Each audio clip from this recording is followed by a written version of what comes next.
wassalamu ala sayyidil mursalin Muhammadin wa ala alihi washabihi al-mujahidin at-tahirin. Subhanaka la ilma lana illa ma 'allamtana innaka antal alimul hakim. Rabbi shrah li sadri wa yassir li amri wahlul 'uqdatam min lisani yafqahu qawli. Rabbi zidni ilma warzuqni fahma bi rahmatika ya arhamar rahimin. Ridhoilah wa li syafaati Rasulillah wa li kulli niyatin as-salihah al-Fatihah. A'udzu billahi minasyaitonir rajim. Bismillahirrahmanirrahim. Alhamdulillahirabbil alamin arrahmanir rahim maliki yaumiddin. Iyyaka na'budu wa iyyaka nasta'in ihdinas siratal mustaqim. Siratal ladzina an'amta 'alaihim ghairil maghdubi 'alaihim waladdallin. Rabbi firli wa liwalidayya wa lijami'il mu'minina amin. Bapak Ibu dan teman-teman rahimakumullah, alhamdulillah pagi hari ini kita bisa berjumpa kembali, ngaji bersama, bersilaturahmi, bertemu dengan orang-orang soleh dan solehah seperti antum semuanya adalah karunia anugerah nikmat Allah yang sangat hebat, yang sangat luar biasa. Memulai hari dengan hal-hal yang positif, beribadah kepada Allah, ya, dan juga ngaji bersilaturahmi bersama-sama. Semoga fadilah, keutamaan ngaji dan juga silaturahmi untuk kita semuanya. Allahumma amin ya rabbal alamin. Kita lanjutkan ngaji hadis. Pagi hari ini kita selesaikan hadis yang kita baca hari Jumat yang lalu dari kitab Nashaikhul Ibad. Karena tinggal sa'nyu'an, nanti tinggal ganti judul. A'udzu billahi minasyaitonir rajim. Bismillahirrahmanirrahim.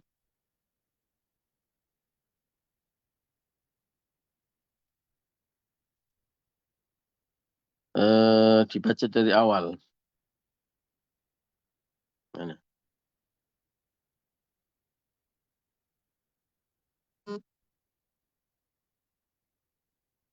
Wal maqalatu tsaniyata asyrata. Inilah maqalah yang ke-12. An ba'dil hukama'i. Diriwayatkan dari sebagian hukama. Ay atiba'il qulub, yaitu dokternya hati yang bisa menyembuhkan penyakit hati. Salah satu asya'a, ada 3 hal. Tufarrijul khusasa, yang bisa menghilangkan kesusahan. Ay takshiful humuma. Maksudnya adalah mensirnakan ya humum, ya masalah-masalah, kesedihan-kesedihan, kegalauan-kegalauan. Apa itu? Yang pertama, zikrullah ta'ala, ingat kepada Allah. Bi ayyi sifatin kana, dengan semua sifatnya. Ka ayyakula kathiran. Sebagaimana banyak-banyak membaca la ilaha illallah wala haula wala quwata illa billah.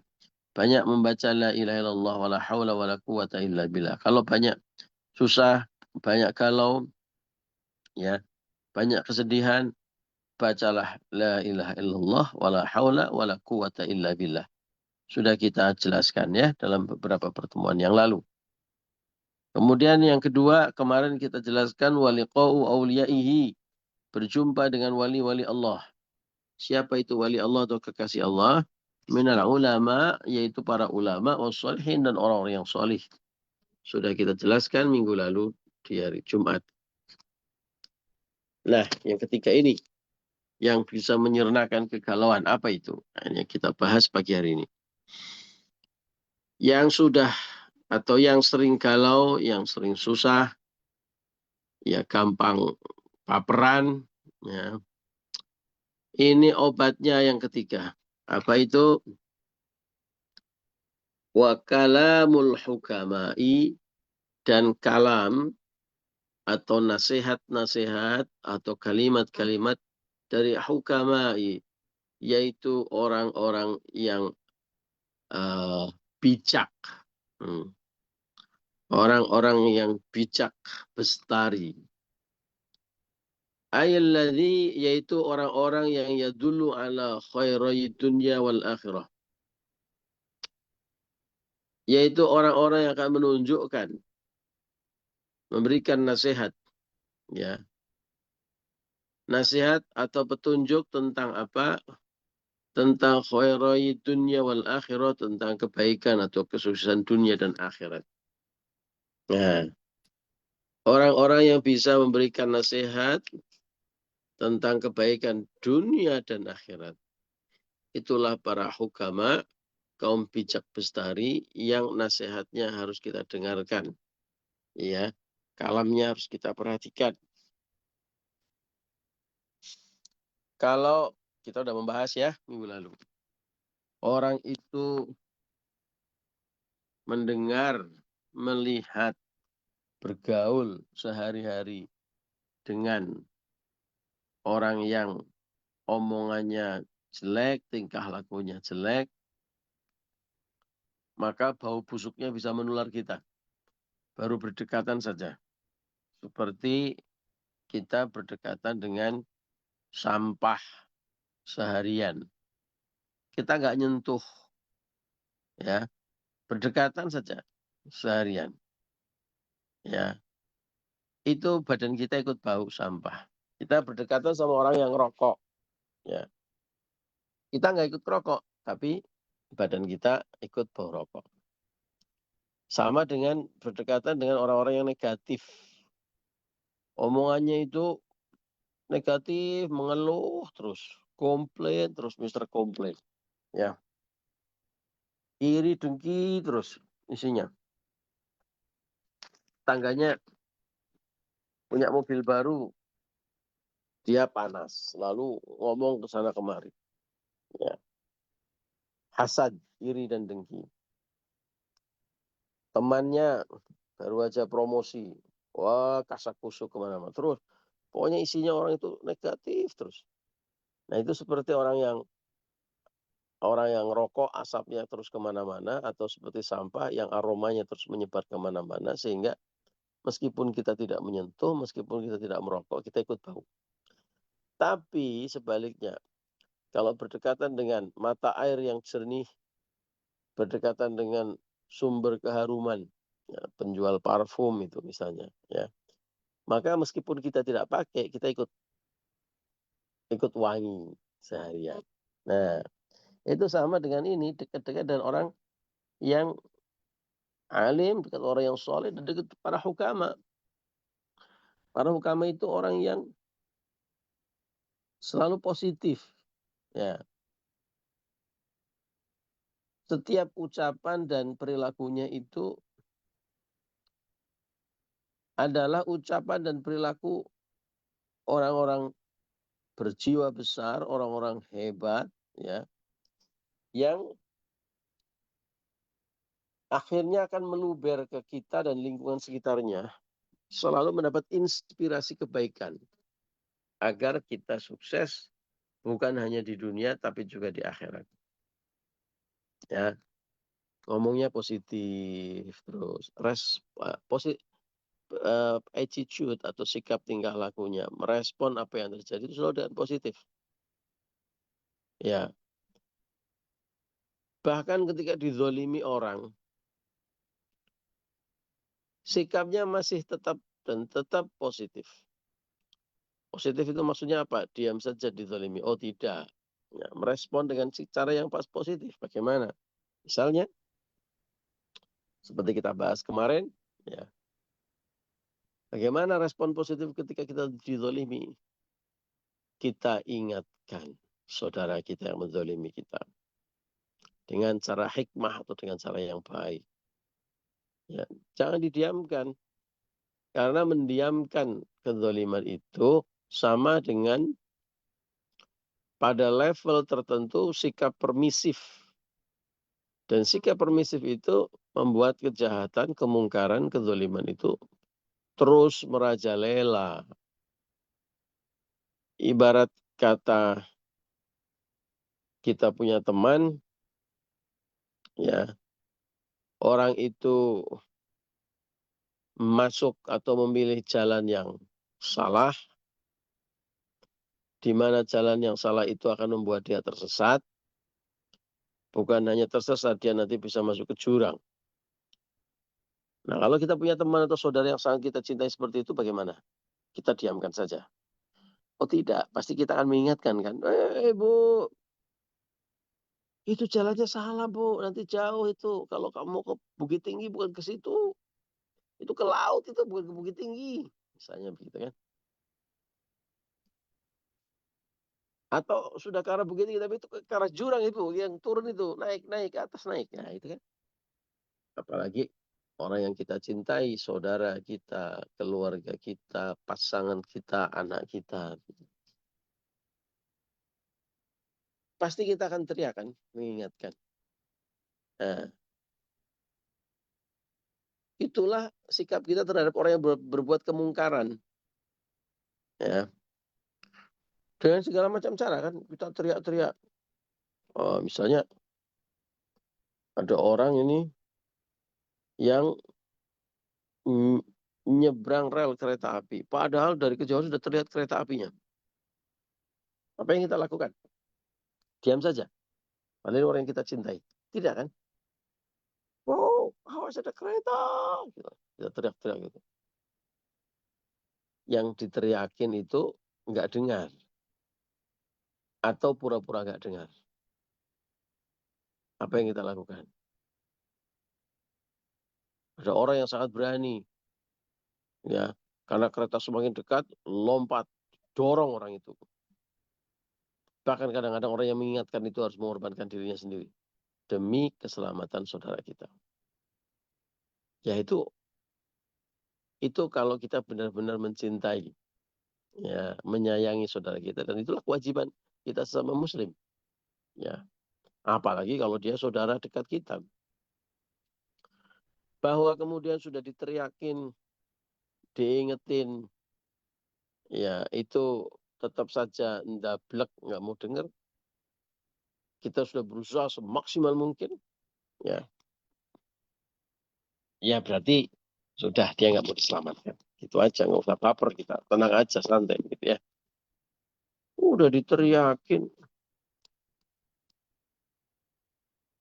kok tetap saja nggak mau. Ya. Terus kita baper, nggak usah, karena sudah bukan kewajiban kita. Ya, innaka la tahdi.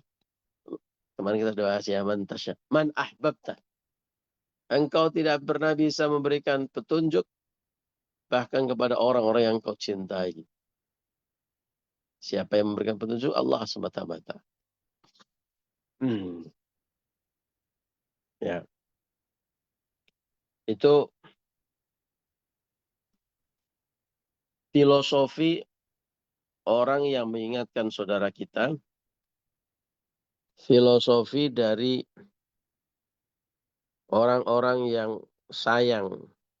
Maka ketika menghadapi orang yang zalim, ya, mungkar, harus kita ingatkan dengan cara yang baik.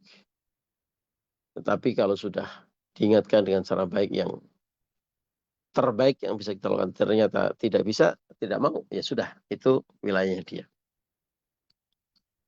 Nah, bahkan ketika menghadapi situasi seperti itu, orang-orang yang bijak, para hukama, ya, itu tetap merespon dengan itulah inspirasi kita.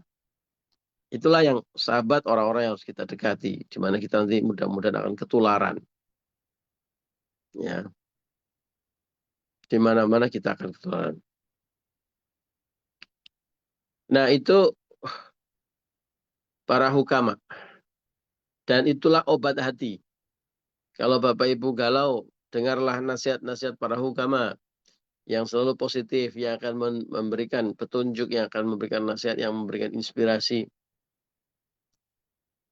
kepada kita semuanya untuk sukses dunia dan untuk sukses akhirat.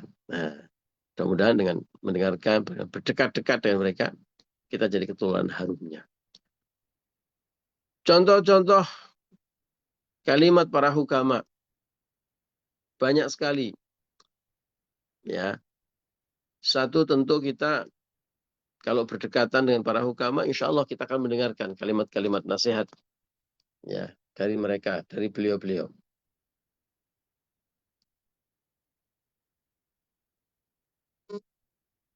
Tapi kita juga bisa membaca nasihat-nasihat beliau-beliau dalam kitab-kitab atau buku-buku. Ya, jadi bisa langsung bertemu, bagus. Kalau bisa sekalian silaturahmi, sekalian mujalasah. Ya, minggu lalu kita membahas tentang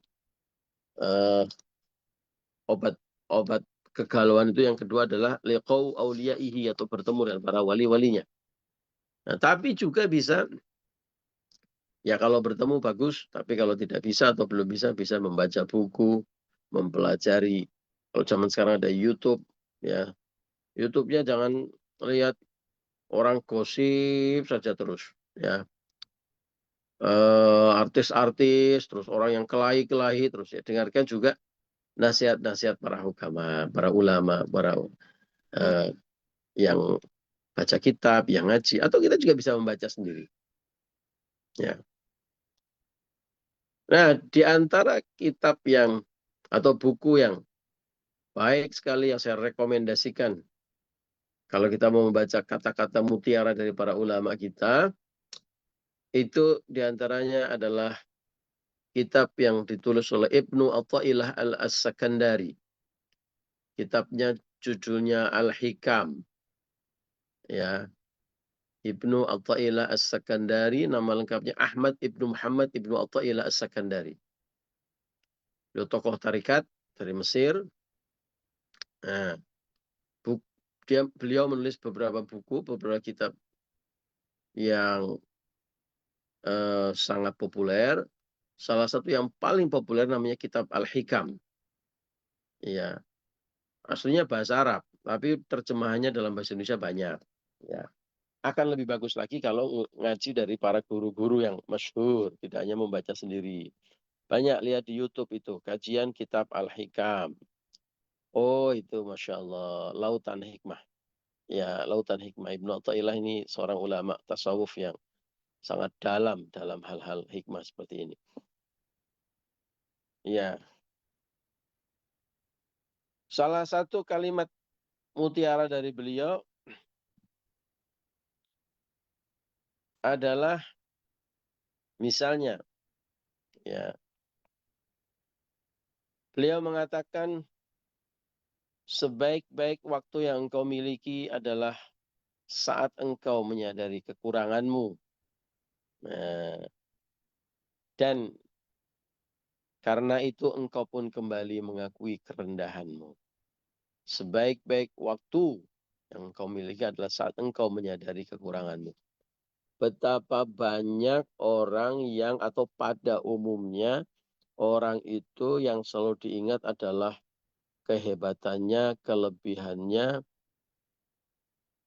kemudian saat disanjung-sanjung, sehingga lupa akan kekurangan dan kelemahannya. Kalau diingatkan, bahkan kadang-kadang marah, tersinggung. Padahal orang mengingatkan seperti tadi cerita yang pertama kita sampaikan, karena sayang, karena ingin kita selamat. Malah tersinggung.